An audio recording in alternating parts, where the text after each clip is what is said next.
पटी साहब को बात करनी थी आपने मुझसे। हाँ गुलाम दस्तगीर, तुम मुझे समझदार लगते हो, इसलिए मैंने सोचा कि ये बात तुमसे की जाए। बात थोड़ी नाजुक है, इसलिए ज़रा अकेले में करना चाह रहा था। ओ, हुक्म करो। गुलाम दस्तगीर, बात यह है कि मेरी बीवी के इंतकाल के बाद मैं बहुत अकेला पड़ गया।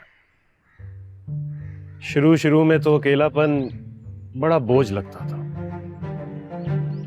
लेकिन फिर मैंने तन्हाई से दोस्ती कर ली। ज्यादा वक्त हॉस्टल में ही गुजारने लगा और बस जिंदगी है कि चले जाए।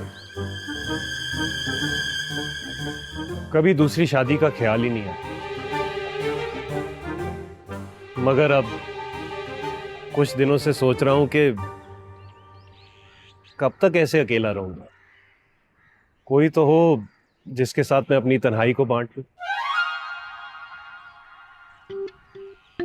कोई तो हो जो मुझसे कॉल करके पूछे कि घर कब तक आएंगे। हैं? देर से घर जाऊं तो चार बातें सुनाए। वाह,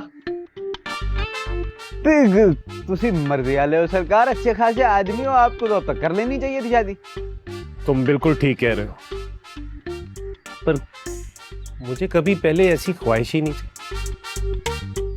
मगर अब फिर कुछ दिनों से ना थोड़ी सी ख्वाहिश है कि कोई तो हो जो मुझे कहे जाइए मार्केट से ये सामान ले आइए। कोई तो हो जो अपना हक मुझ पर जताए, रात को जबरदस्ती 10 बजे सुलाए और सुबह 5 बजे अलार्म लगा के जगा कर बोले जाइए जॉगिंग कीजिए। पटी साहब, मुझे लगता है कि मुझे थोड़ी थोड़ी सी बात समझ में आ रही है आपकी। वाकई?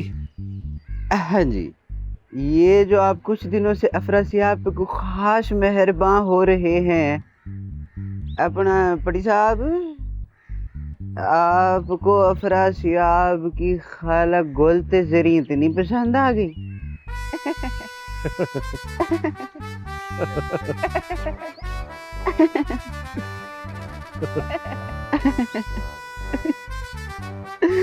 मास्टर आदमी मास्टर तुझे छुपे रुस्तम निकले। गुलाम दस्तगीर, वो कहते हैं ना, मोहब्बत तो अंधी होती है। बट जब मोहब्बत अंधी होती है कि नहीं होती है, ये तो मैं नहीं जानता हूँ, क्योंकि मैंने उसकी आंखों का टेस्ट तो नहीं कराया। लेकिन एक छोटी सी बात है, अगर आप मुझे वो क्लियर कर देंगे ना तो मेरे लिए बहुत आसानी हो जाएगी। आप ये बात अफरासियाब से करने के बजाय मुझे मासूम से क्यों कर रहे हैं? बताया ना, तुम समझदार लगते हो। वो तो मैं। अफरा से आप जरा जज्बाती हैं, हाँ। ये बात उससे हो नहीं सकेगी। हम्म, तो यानी आप चाहते हैं कि मैं उसके घर वालों से मैं बात करूं? अगर ऐसा हो जाए तो बहुत ही अच्छा है। अफरा से आपने मुझसे बात की थी, उसने बताया था कि वो घर वाले उसकी खाला के लिए कोई अच्छे लड़के की तलाश में है।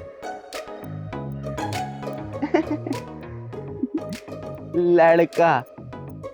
हाँ, लगते तो हैं आप लड़का। हो जाएगा। ठीक है, मैं चलता हूँ।